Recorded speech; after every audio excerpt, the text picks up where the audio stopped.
Día 25. Comenzamos un nuevo día de lectura de la maravillosa palabra de Dios. Vamos a tener un día muy interesante hoy. Vamos a arrancar con Génesis 49, donde vamos a ver las últimas palabras de Jacob a sus hijos.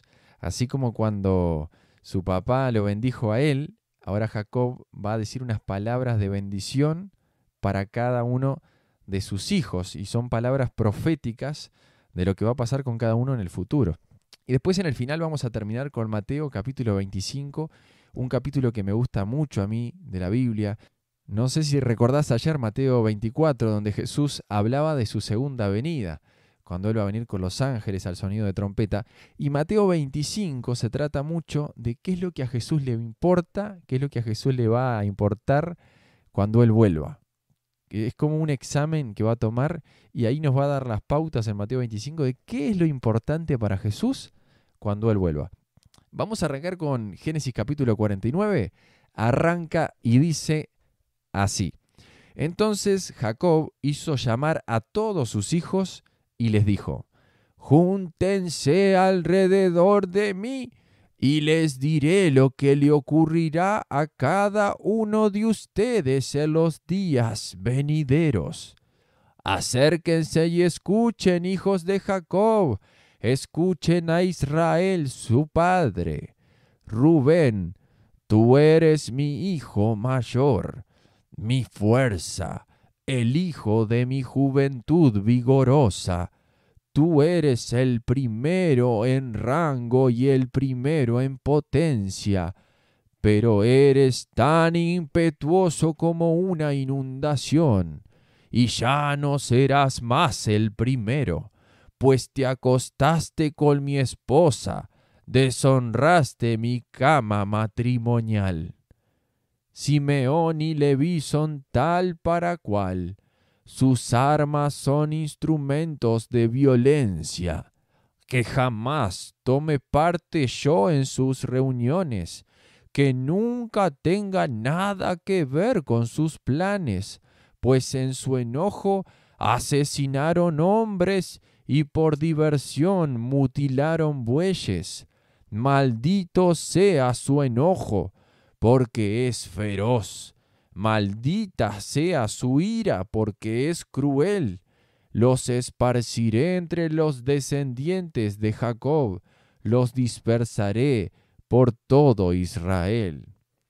Judá, tus hermanos te alabarán. Agarrarás a tus enemigos por el cuello. Todos tus parientes se inclinarán ante ti. Judá, mi hijo, es un león joven que ha terminado de comerse a su presa. Se agazapa como un león y se tiende como una leona. ¿Quién se atreverá a despertarlo? El cetro no se apartará de Judá, ni la vara de mando de sus descendientes, hasta que venga aquel a quien le pertenece, aquel a quien todas las naciones honrarán. Pequeño paréntesis acá, los primeros hijos los venía matando Jacob, lo que le estaba anunciando. Pero acá con Judá le dice cosas muy lindas, todos te van a alabar, y le dice eso, que uno de sus descendientes va a ser aquel a quien todas las naciones honrarán. El cetro no se apartará de Judá ni la vara de mando de sus descendientes hasta que venga aquel que le pertenece, aquel a quien todas las naciones honrarán. ¿Y quién es? Jesús. Jesús es el descendiente que viene por parte de Judá y a quien todas las naciones honrarán. Sigo con las palabras de Jacob para Judá en el versículo 11. Él ata su potro a una vid, la cría de su burro a una vid escogida. Lava sus ropas en vino, sus vestidos con el jugo de las uvas. Sus ojos son más oscuros que el vino, y sus dientes más blancos que la leche. Zabulón se asentará junto a la costa, y será un puerto para los barcos. Sus fronteras se extenderán hasta Sidón. Issacar es un burro robusto que descansa entre dos alforjas. Cuando vea lo bueno que es el campo y lo agradable del terreno, doblará su hombro para llevar la carga y se someterá al arduo trabajo. Dan gobernará a su pueblo como cualquier otra tribu de Israel. Dan será una serpiente junto al camino, una víbora venenosa en el sendero, que muerde los talones del caballo para que caiga el jinete. Oh Señor, confío en ti para la salvación. Gad será atacado por bandas saqueadoras, pero él las atacará cuando ellas se batan en retirada. Aser cenará manjares deliciosos y producirá comida digna de reyes. Neftalí es una sierva en libertad que tiene hermosos cervatillos. José es la cría de un burro salvaje, la cría de un burro salvaje junto a un manantial, uno de los burros salvajes sobre la cresta de la tierra. Los arqueros lo atacaron ferozmente, le dispararon y lo hostigaron, pero su arco permaneció tenso y sus brazos fueron fortalecidos por las manos del poderoso de Jacob, por el pastor, la roca de Israel. Que el Dios de tu Padre te ayude, que el Todopoderoso te bendiga con bendiciones de los cielos de arriba y con bendiciones de las aguas profundas de abajo y con bendiciones de los pechos y del vientre. Que mis bendiciones paternas sobre ti superen las bendiciones de mis antepasados y alcancen las alturas de los montes eternos. Que estas bendiciones descansen sobre la cabeza de José, quien es príncipe entre sus hermanos. Benjamín es un lobo rapaz, que devora a sus enemigos por la mañana y reparte su botín por la tarde. Estas son las 12 tribus de Israel, y esto es lo que su padre dijo a sus hijos al despedirse de ellos. Los bendijo con un mensaje apropiado para cada uno. Entonces Jacob les dio las siguientes instrucciones. Yo moriré pronto y me uniré con mis antepasados. Entiérrenme junto con mi padre y mi abuelo en la cueva que está en el campo de Efrón el hitita. Es la cueva del campo de Macpela, cerca de Mamre, en Canaán, la cual Abraham compró a Efrón el hitita como lugar de sepultura permanente. Allí están enterrados Abraham y su esposa Sara. Allí también están enterrados Isaac y su esposa Rebeca. Y allí enterré a Lea. Es la parcela de tierra y la cueva que mi abuelo Abraham les compró a los hititas.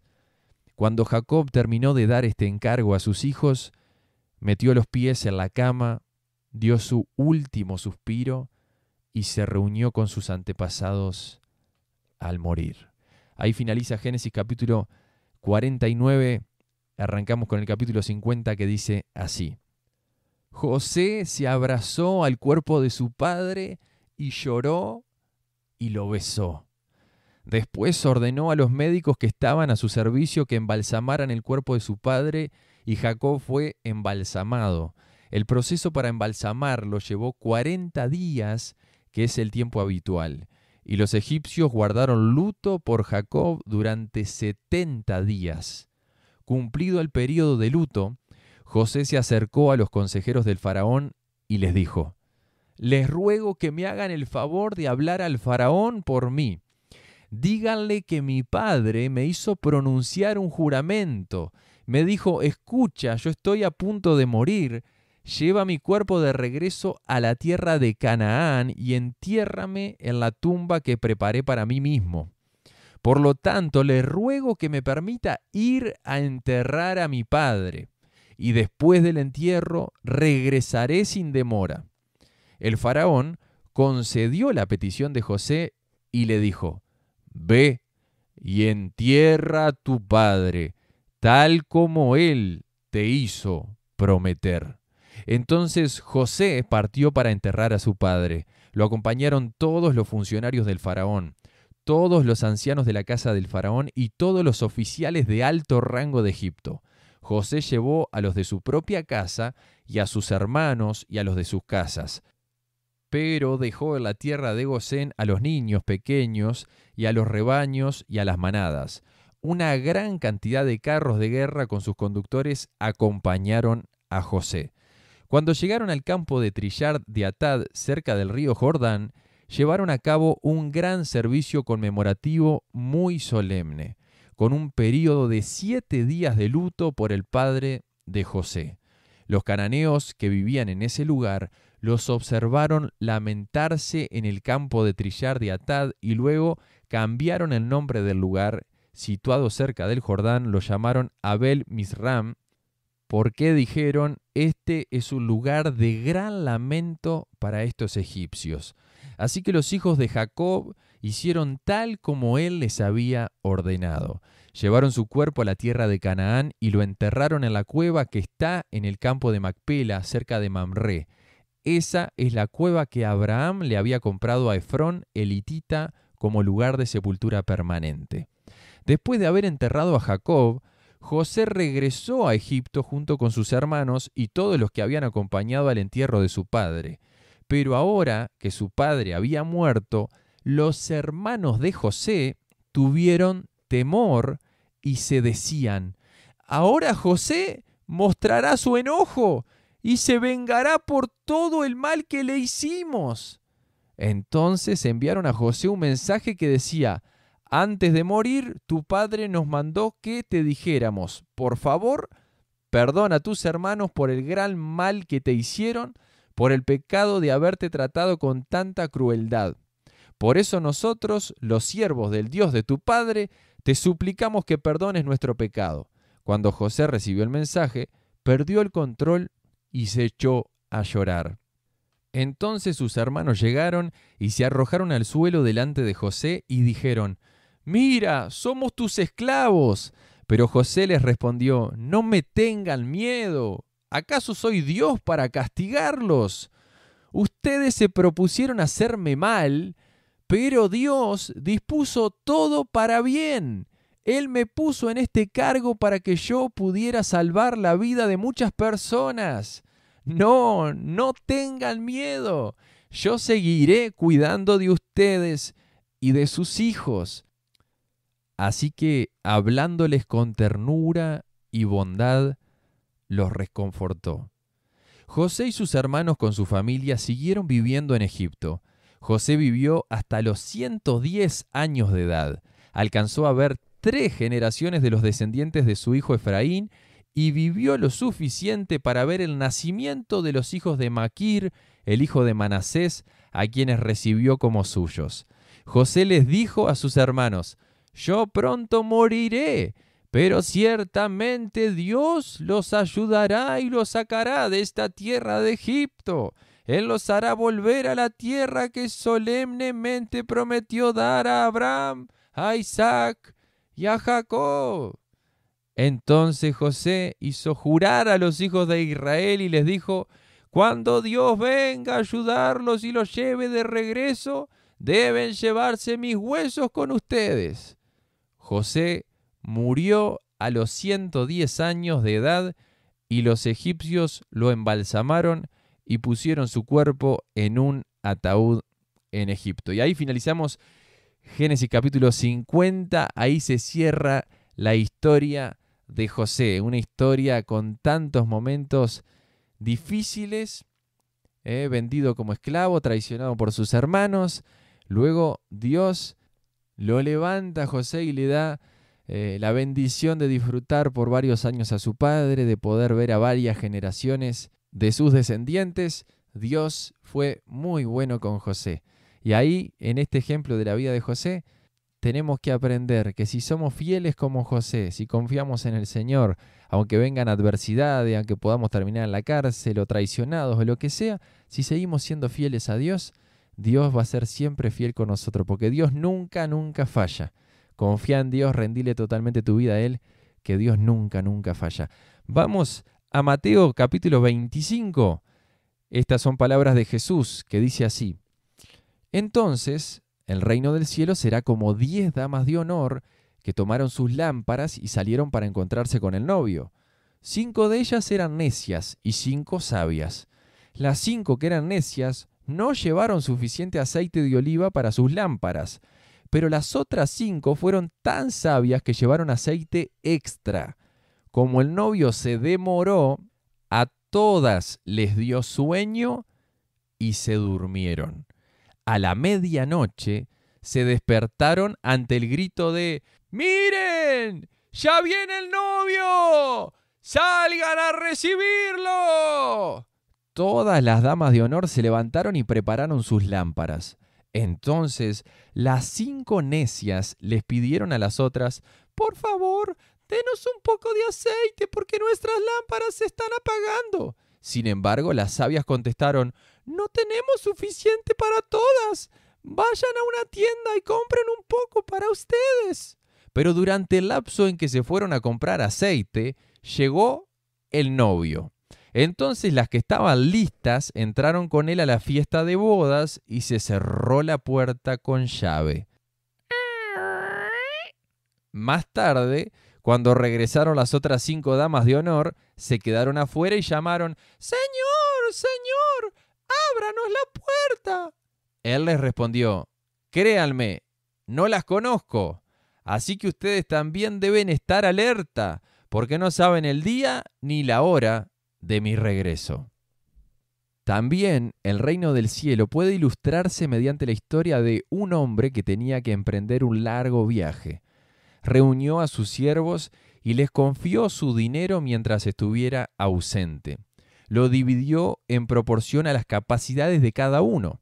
Al primero le dio 5 bolsas de plata, al segundo 2 bolsas de plata, al último 1 bolsa de plata. Luego se fue de viaje. El siervo que recibió las 5 bolsas de plata comenzó a invertir el dinero y ganó 5 más. El que tenía las 2 bolsas de plata también salió a trabajar y ganó 2 más. Pero el siervo que recibió una sola bolsa de plata cavó un hoyo en la tierra y allí escondió el dinero de su amo. Después de mucho tiempo, el amo regresó de su viaje y lo llamó para que rindieran cuentas de cómo habían usado su dinero. El siervo, al cual le había confiado las 5 bolsas de plata, se presentó con 5 más y dijo: ¡Amo! Usted me dio 5 bolsas de plata para invertir y he ganado 5 más. El amo lo llenó de elogios. ¡Bien hecho, mi buen siervo fiel! Has sido fiel en administrar esta pequeña cantidad, así que ahora te daré muchas más responsabilidades. Ven a celebrar conmigo. Se presentó el siervo que había recibido las 2 bolsas de plata y dijo: ¡Amo! Usted me dio 2 bolsas de plata para invertir y he ganado 2 más. El amo dijo: ¡bien hecho, mi buen siervo fiel! Has sido fiel en administrar esta pequeña cantidad, así que ahora te daré muchas más responsabilidades. Ven a celebrar conmigo. Por último, se presentó el siervo que tenía una sola bolsa de plata y dijo: amo, yo sabía que usted era un hombre severo, que cosecha lo que no sembró y que recoge las cosechas que no cultivó. Tenía miedo de perder su dinero, así que lo escondí en la tierra. Mire, aquí está su dinero de vuelta. Pero el amo le respondió: siervo perverso y perezoso. Si sabías que cosechaba lo que no sembré y recogía lo que no cultivé, ¿por qué no depositaste mi dinero en el banco? Al menos hubiera podido obtener algún interés de él. Entonces ordenó: quítenle el dinero a este siervo y dénselo al que tiene las 10 bolsas de plata. A los que usan bien lo que se les da, se les dará aún más y tendrán en abundancia. pero a los que no hacen nada se les quitará aún lo poco que tienen. Ahora bien, arrojen a este siervo inútil a la oscuridad de afuera, donde habrá llanto y rechinar de dientes. Cuando el Hijo del Hombre venga en su gloria acompañado por todos los ángeles, entonces se sentará sobre su trono glorioso. Todas las naciones se reunirán en su presencia y él separará a la gente como un pastor separa a las ovejas de las cabras. Pondrá las ovejas a su derecha y las cabras a su izquierda. Entonces el rey dirá a los que estén a su derecha: vengan ustedes que son benditos de mi Padre, hereden el reino preparado para ustedes desde la creación del mundo. Pues tuve hambre y me alimentaron, tuve sed y me dieron de beber, fui extranjero y me invitaron a su hogar, estuve desnudo y me dieron ropa, estuve enfermo y me cuidaron, estuve en prisión y me visitaron. Entonces esas personas justas responderán: Señor, ¿en qué momento te vimos con hambre y te alimentamos? ¿O con sed y te dimos algo de beber? ¿O te vimos como extranjero y te brindamos hospitalidad? ¿O te vimos desnudo y te dimos ropa? ¿O te vimos enfermo o en prisión y te visitamos? Y el rey dirá: les digo la verdad, cuando hicieron alguna de estas cosas al más insignificante de estos, mis hermanos, me lo hicieron a mí. Luego el rey se dirigirá a los de la izquierda y dirá: fuera de aquí, ustedes, los malditos, al fuego eterno preparado para el diablo y sus demonios. Pues tuve hambre y no me alimentaron, tuve sed y no me dieron de beber, fui extranjero y no me invitaron a su hogar, estuve desnudo y no me dieron ropa, estuve enfermo y en prisión y no me visitaron. Entonces ellos responderán: Señor, ¿en qué momento te vimos con hambre o con sed o como extranjero desnudo o enfermo o en prisión y no te ayudamos? Y él responderá: les digo la verdad, cuando se negaron a ayudar al más insignificante de estos mis hermanos, se negaron a ayudarme a mí, y ellos irán al castigo eterno, pero los justos entrarán en la vida eterna. Y ahí finaliza Mateo capítulo 25, palabras de Jesús. ¿Qué le importa a Jesús? ¿Cuál es el mandamiento más importante? Que lo amemos a Él y que amemos a la gente. Cuando vos ayudás a alguien en necesidad, cuando vos le das ropa a aquel que la necesita, no con bombos y platillos como leímos en Mateo capítulo 6 que hacían los fariseos, ¿no? Que ayudaban a alguien y quería que todo el mundo lo viera.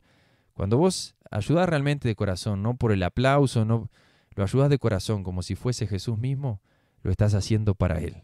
Cuando vos visitás a alguien en el hospital, a alguien que está enfermo o a alguien que está en la cárcel, cuando vos ayudás a una persona y lo haces de corazón, Jesús ve eso y lo siente como si lo hicieras para Él. Por eso Jesús decía: estuve desnudo y me vistieron, estuve enfermo, me visitaron. Jesús quiere que amemos a las personas. Si hay algo que le va a importar a Dios, va a ser cuánto lo amamos a Él y cuánto amamos a las personas. El resto de las cosas que podamos lograr en esta vida no tienen sentido. Sin amor, nada tiene sentido. Te mando un abrazo grande.